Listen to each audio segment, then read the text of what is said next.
Hey you guys, sorry I'm not there with you today. It's Sunday night. My son's been sick all weekend, and so I'm making a decision to stay home with him rather than take him to daycare tomorrow. So obviously you have a substitute in the room. Um, but hey, I know that in some classes when you have a substitute, it feels like an off day, or there's not as much to do, or you just have kind of some little task that you got to finish. That's not the case in my class. I will be showing you some new stuff that we haven't even covered yet in this class, in this video today. And I do expect that you're following along, trying to learn from this video the same way you would if I was actually in the class. And when I come back and we're practicing the same stuff later in this week, I'm going to be doing it with the expectation that you at least kind of started to pick it up from this video. Also, I've asked the substitute to leave me the names of anybody who's, you know, not doing what they're supposed to do or being a little disruptive. They will earn themselves a lunch detention. So, I hope that isn't you. And let's talk homework real quick before we get started.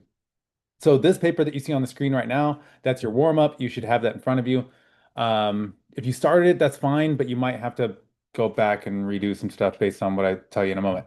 This is your homework that's due tomorrow. It says you will only get full credit if this is done at the start of class that day. It really should say if it's done by the start of class, not at the start. Um, Remember what I said last week. This worksheet is very challenging and will probably cause you to make some mistakes or maybe not feel like you know exactly what you're supposed to do. That's okay. Just do it the best you think how it's supposed to be done. And then if you come to class with it completed tomorrow, I'll stamp it when you walk in. And then we'll go over all the right answers. And the people who have the stamp because they came with it completed, they'll get full credit. And anybody who completes it while we go over the answers but doesn't have the stamp, they'll only get half credit. And there's no making it up after that. You either get full or half credit on this one. So come with this to class tomorrow.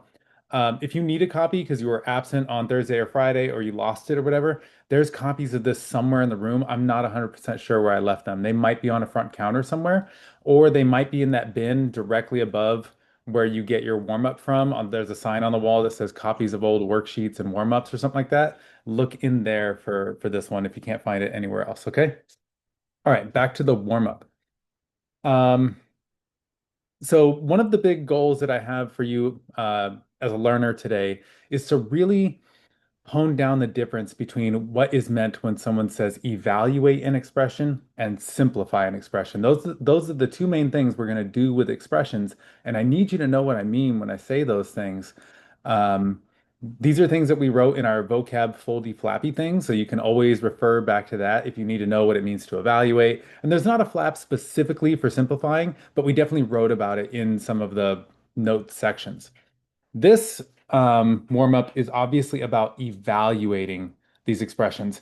And, we could get really fancy with the definition or whatever, but a simple way to think of the word evaluate is just do the math and get an answer. Hey, I want you following along with me today. Okay, the things that I write, you write. This is going to get collected. I am going to review it when I come back tomorrow.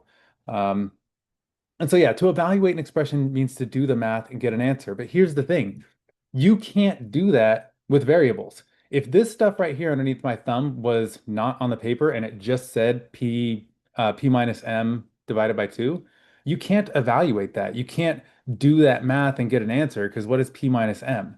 And so you cannot evaluate when you have variables. You can only evaluate numerical expressions, expressions with all numbers.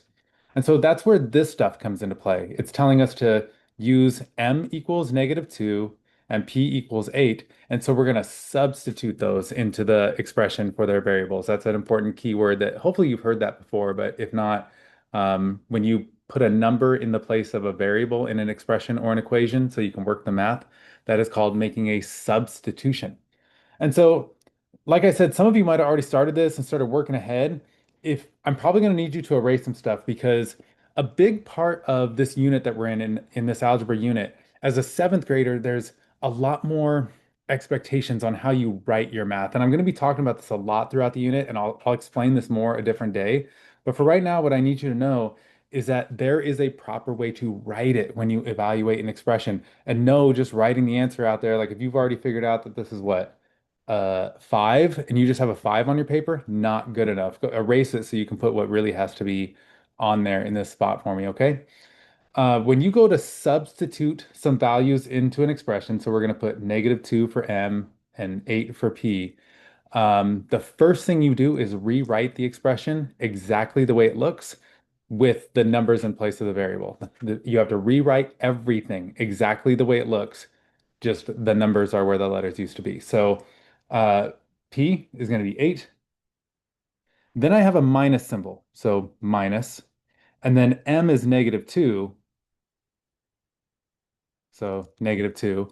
Fraction bar underneath both, and a 2 underneath that. Step one done. I rewrote it exactly the way it looked, except um, the numbers in for the variables. Now, when we evaluate expressions, we've talked about this part. You're supposed to do one layer of PEMDAS per step, and you write your steps downward. And that is the way I want you to do it. But there's a couple exceptions. One of them is when you're working with a rational expressions like this. A rational expression is the one with like a fraction bar running through it. Sometimes myself and a lot of people prefer to work sideways rather than down when they're doing a rational expression, just because it's already like top and bottom, and so working down looks a little weird. I realize that this document camera keeps focusing and unfocusing and focusing and unfocusing. I apologize if that's annoying. I don't know how to make it not do that.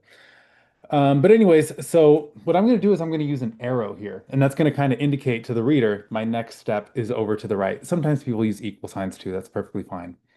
Um, our first step in PEMDAS or GEMDAS is to do anything that's in parentheses or anything that's grouped. Well, this fraction bar doesn't look like it, but it's grouping these things up here together. This fraction bar is doing the same job as if it had parentheses across the top. You have to do that 8 minus -2 first. And so 8 minus -2 is 10. And so we still have a divide by 2 as our last step, which is 5. That will be called the value of the expression, or we would say the expression evaluated to 5 when m equals -2 or p equals 8. I like it when students circle their answer or their value. And so we evaluated the expression. We just did the math and got an answer. All right, let's do another one here. So rewrite the expression exactly the way it looks, except the numbers for the variables. Substitute it. So m is 6, parentheses, another 6, minus symbol, n is -4, so I'll put -4 in there. -4 gets its own special parentheses to separate that minus symbol and that negative symbol for neatness. But then I need an extra parentheses to close this parentheses that I started over here. And now one layer of PEMDAS at a time. I've got stuff in parentheses. Let me do that first. And this time I will work downward because this is not a rational expression like the previous one. So I still got this 6 on the outside. It's just waiting its turn. 6 minus -4 here on the inside is 10. 6 times 10 is 60. That's my value. That's my answer. The expression evaluates to 60. Okay, there are 6 more questions you have to do. Questions 3 through 8. I want everyone to be able to do, and I'm going to give you 5 minutes. If you finish those in 5 minutes, writing them properly, then do questions 8 and 9. Questions 8 and 9 are total challenge, though. Like if you can't do them or you don't want to do them, that's fine. And so what I'm going to ask is that the substitute please pause this video for 5 minutes. Let students try these questions for 5 minutes and then press play, and I'll go over the answers real quick. Okay, so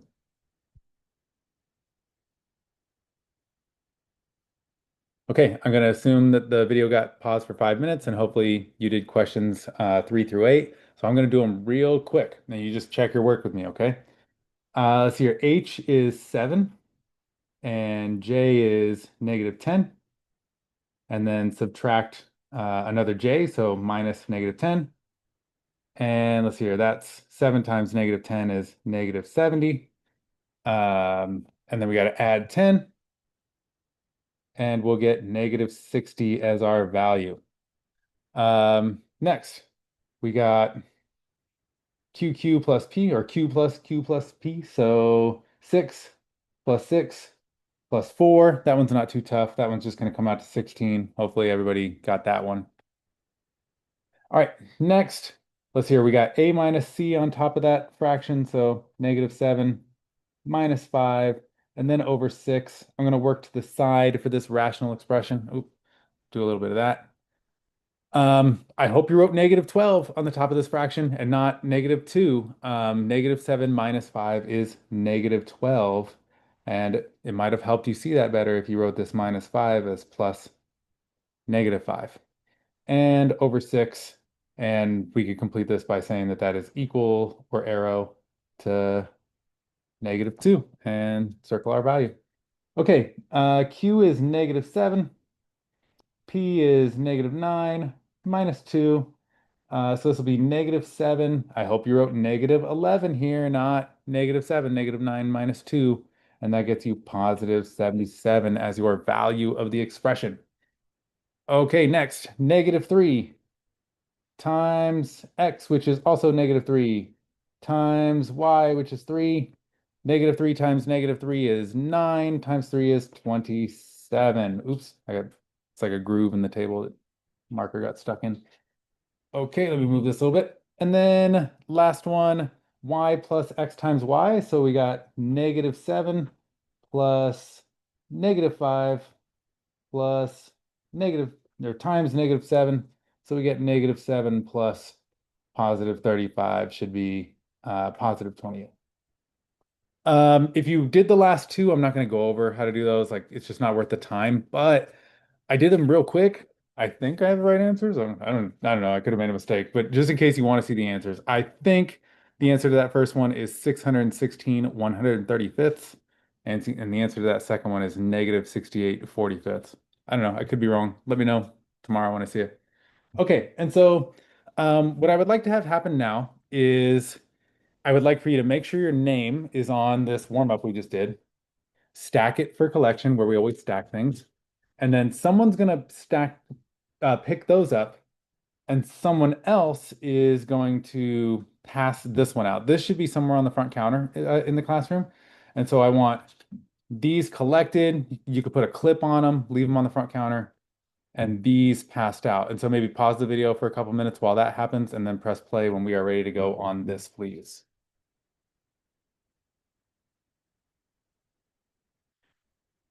Okay, I'm going to assume that everybody has a copy of this and is ready to go on it. Um, it says writing products as sums and writing sums as products. And so what we're really going to be doing here is we're going to take products, those are expressions written in factored form, and we're going to write them as sums, and that's really just standard form expressions. But the new thing you're going to see in this lesson that we'll practice more later this week, but I'm hoping that you kind of catch it a little bit during this lesson, is that we're going to learn how to go back the other way too. We're going to learn how to go standard form back to factored form. That's the new thing today. Now, this front page of this packet, we're not going to do the stuff that's on the front page, but we are going to save it. I'm going to show you some new stuff on this front page later, so please don't draw all over this page or whatever, because we're going to use this space for something else. Go ahead and just turn to the second page for right now. And we're being asked to do something called a rectangular array for this factored form expression. A rectangular array is just another name for an area model. I'm sure you've seen area models before. I know the sixth grade teachers do them. Here's how we'll do it. I want you to draw a rectangle about this size. People call these area models, we're going to call them rectangular arrays most of the time, just because that's what they always say in the worksheets. And so we might as well use the language they use in the worksheets, right? And we'll split this top line into two pieces, one that represents 3 and one that represents 2. And when I say the 3, I mean the 3 inside the parentheses. So, so 3 is a little bit more than 2. So I'm going to put my line about here. Yeah, maybe it could have been a little bit further over. But this part will be the 3. And when I say 3, I mean the 3 inside the parentheses. And then this part over here will be the 2. And then this 3 that's on the outside of the parentheses is what goes on the side here. And now what we're doing is we're representing this expression where you're taking 3 and you're timesing it by the quantity 3 plus 2. Remember, quantity means stuff in parentheses. As finding the area of this rectangle. We'll find the area of this first box here by doing 3 times 3, and then we'll find the area of this second box by doing 3 times 2, And then you add those things up, and it's the same as doing the distributive property on this expression. So it's just another way of practicing the distributive property is all this is. So 3 times 3 is 9.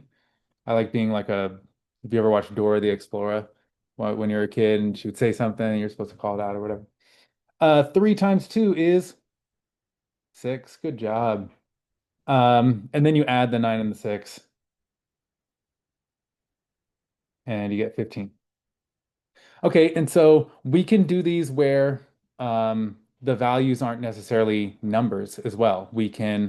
Um, we can do it with variables. And so let's draw another rectangular array here. Hey, heads up. On your first quiz in our algebra unit, there will be a rectangular array on it. You will get one of these boxes and you have to show me that you know how to fill them out and what information they're giving you. So make sure you know how to do these, please. You can split the line however you want. We don't know what x is, so it's like, is it more than 2, less than 2, same as 2? We don't really know. So it doesn't really matter so much where you put your line. I'll put the x over here. I'll put the 2 over here. The 3 goes on the side. So the number on the side of the parentheses is always the one on the side of the box. And then the stuff inside the parentheses is always the stuff going across the top. And then we just multiply each piece. 3 times x is 3x. 3 times 2 is 6. And this is literally the same as if I just told you to do the distributive property on this expression. You would go 3 times x is 3x, and 3 times 2 is 6. Now, there's two expressions that come from this rectangular array, and you need to know them. So you get a factored form expression by the pieces around the outside. And that's literally just what they gave us. This 3 parentheses are quantity x plus 2. That's your factored form. And it comes from the pieces around the outside of the box. Then you get your standard form expression, which is just what you would have got if you distributed this, from the pieces inside the box. 3x plus 6. That's my standard form. And so, like I said on your quiz, you're going to need to know how to fill in the boxes, and I got to be able to ask you, okay, what factored form expression comes from this and what standard form expression comes from this? And you got to be able to, sorry if you hear my dishwasher in the back, you got to be able to tell me, okay, this stuff on around the outside makes factored form, and this stuff on the inside makes standard form, okay? All right, go ahead and do the rectangular array one more time down here at the bottom. I'll just wait 30 seconds. Grab a calculator if you need it, and then I'll give you the answers here in a second.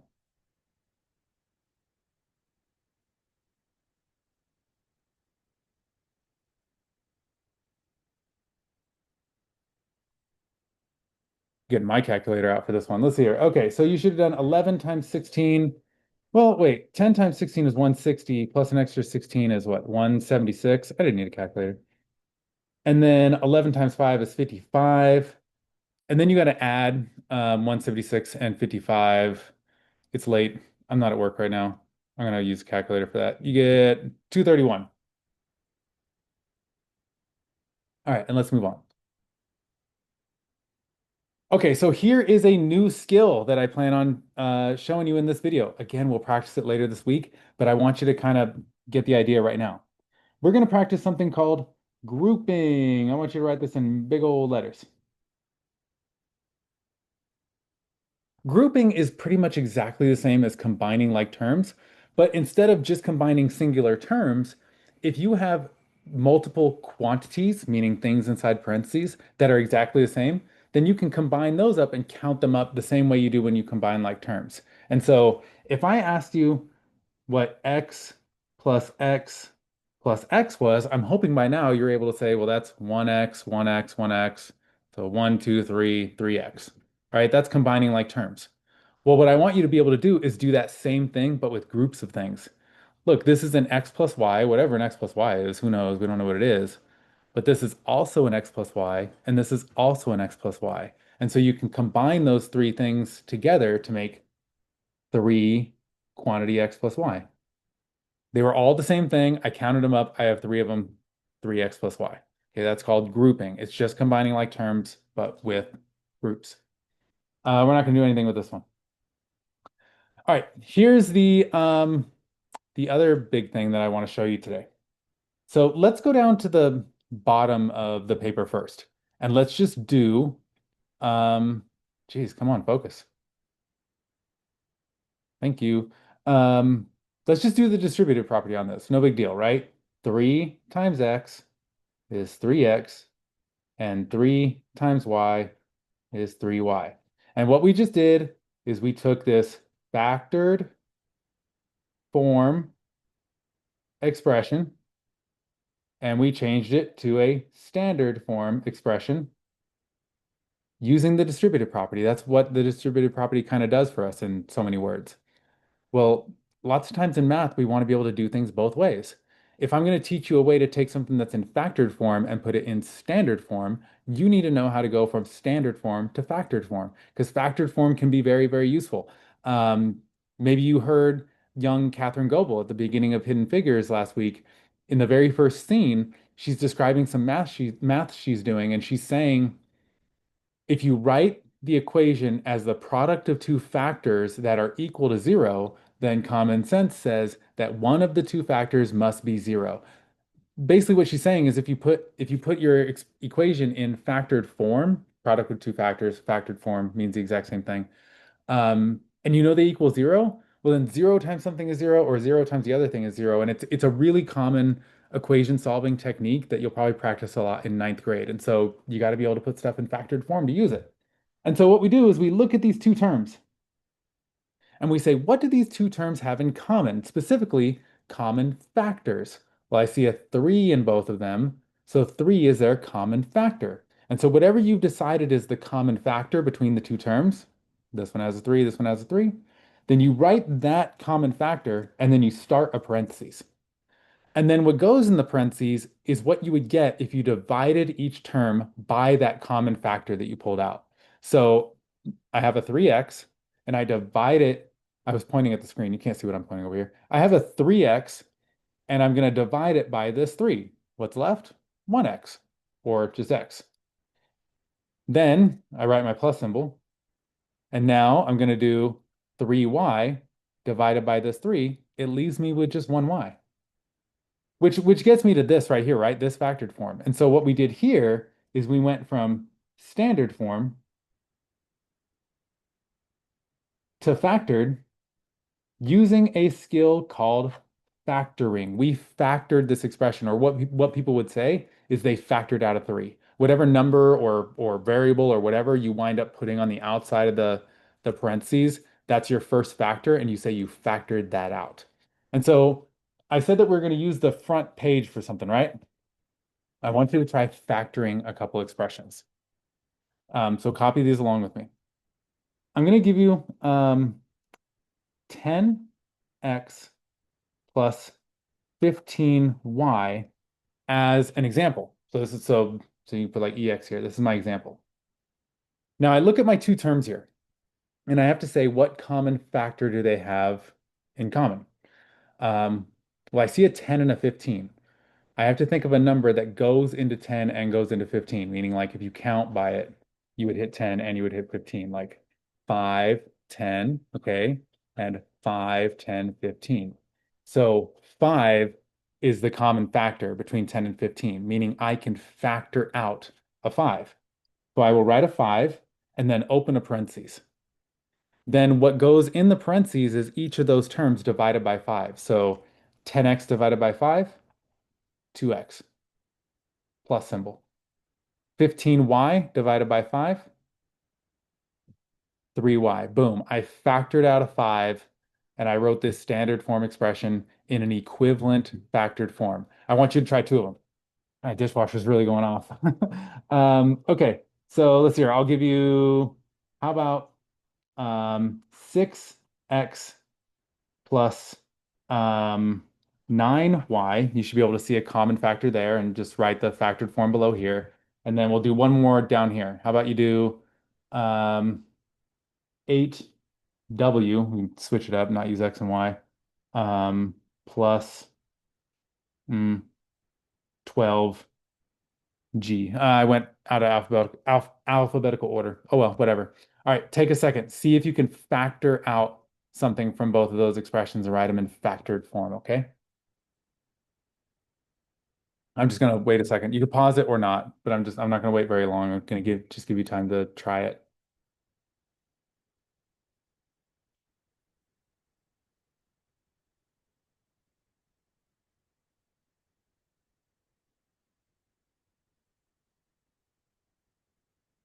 Okay, hopefully you saw that the common factor in this first one is 3. 3 goes into 6 and 3 goes into 9. So we factor out a 3, meaning write a 3, open the parentheses.